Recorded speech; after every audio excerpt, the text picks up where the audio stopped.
Good morning, everybody. It is Monday, June 1st, 2026.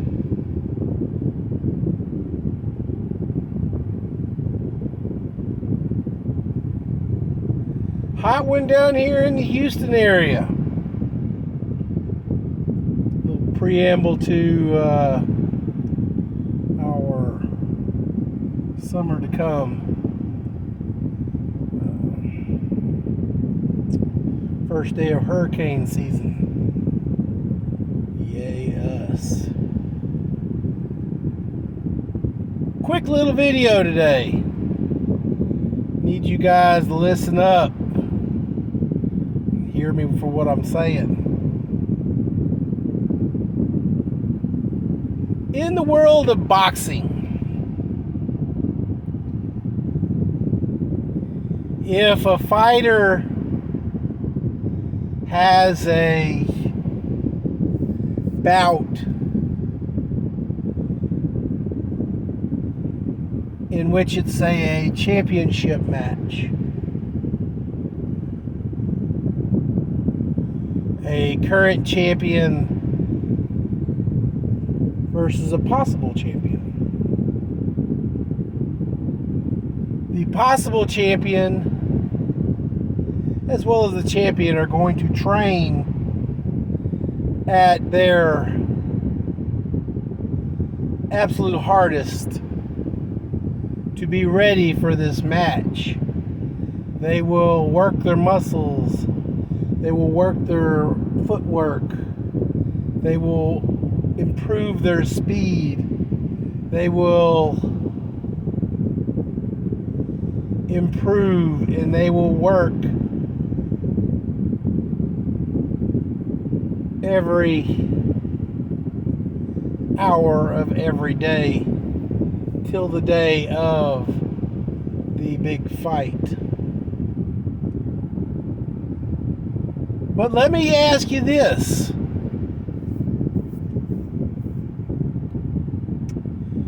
Say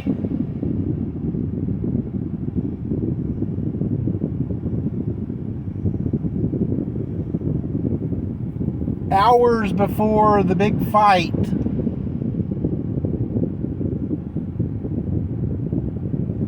the champion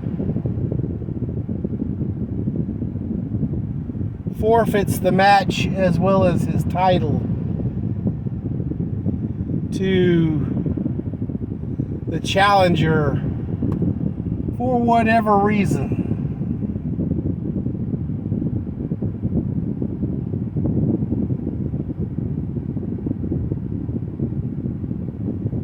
And the challenger becomes the champion without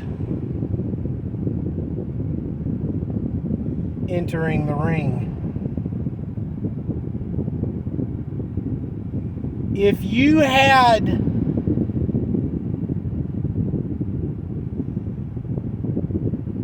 precognitive knowledge or insider knowledge of some kind as the challenger, that you knew the champion was going to forfeit and give you the title without landing a blow, would you stop training? Probably. At least turn it down an awful lot, you know. You want to keep loose and limber, but you're not gonna commit that kind of energy to it.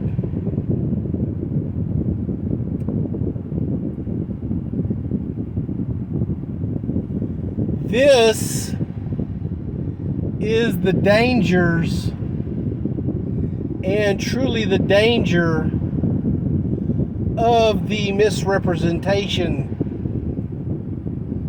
of the rapture.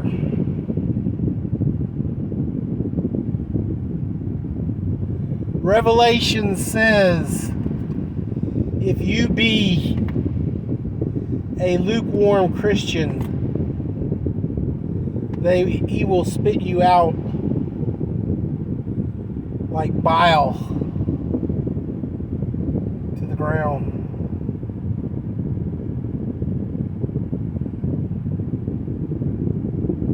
What is the best way to make a lukewarm Christian? Is to give some sort of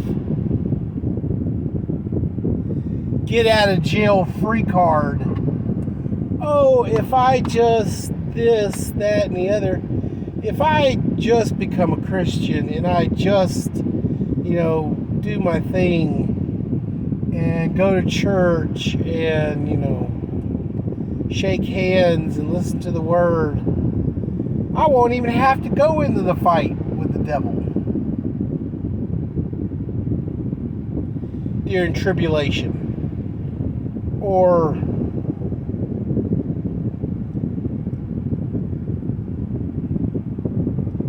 so forth.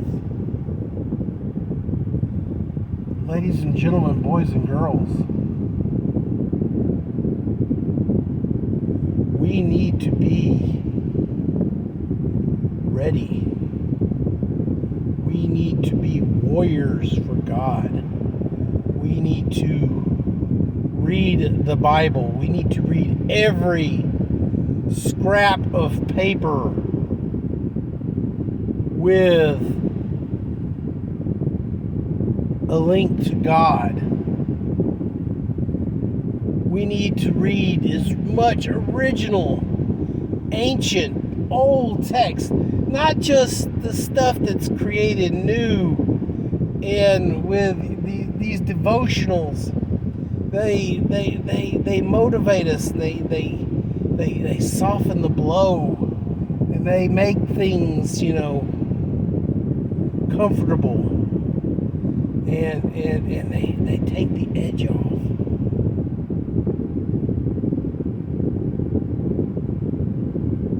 How do you cut through a jungle with a dull machete? How do you cut through your enemy with a dull sword? The trials of life are not there for you to seek some sort of coping mechanism. They're there to sharpen your faith and to make you followers of Jesus, followers of Christ. Ladies and gentlemen, boys and girls, there's so many of us sleeping in churches and sleeping in our faith, resting on some obscure translation that we hope is a get out of jail free card.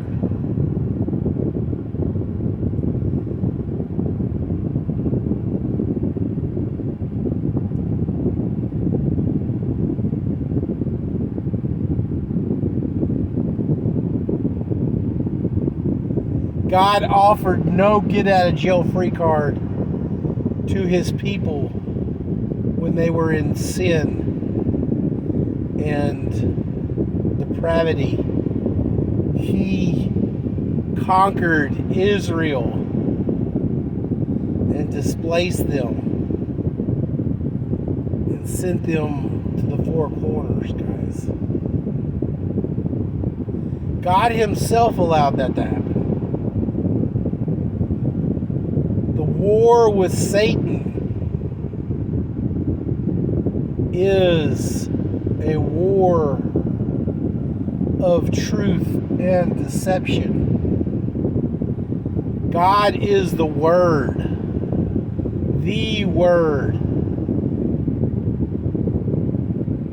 Look for the older translations of the Bible.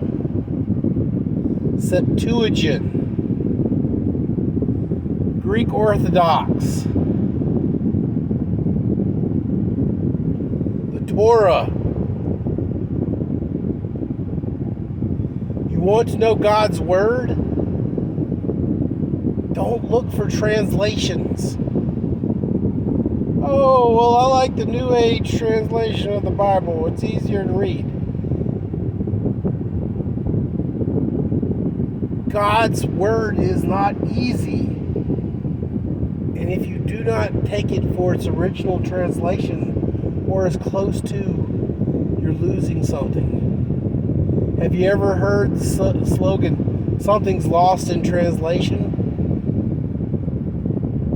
That's Satan's whole game plan. Lose it in translation.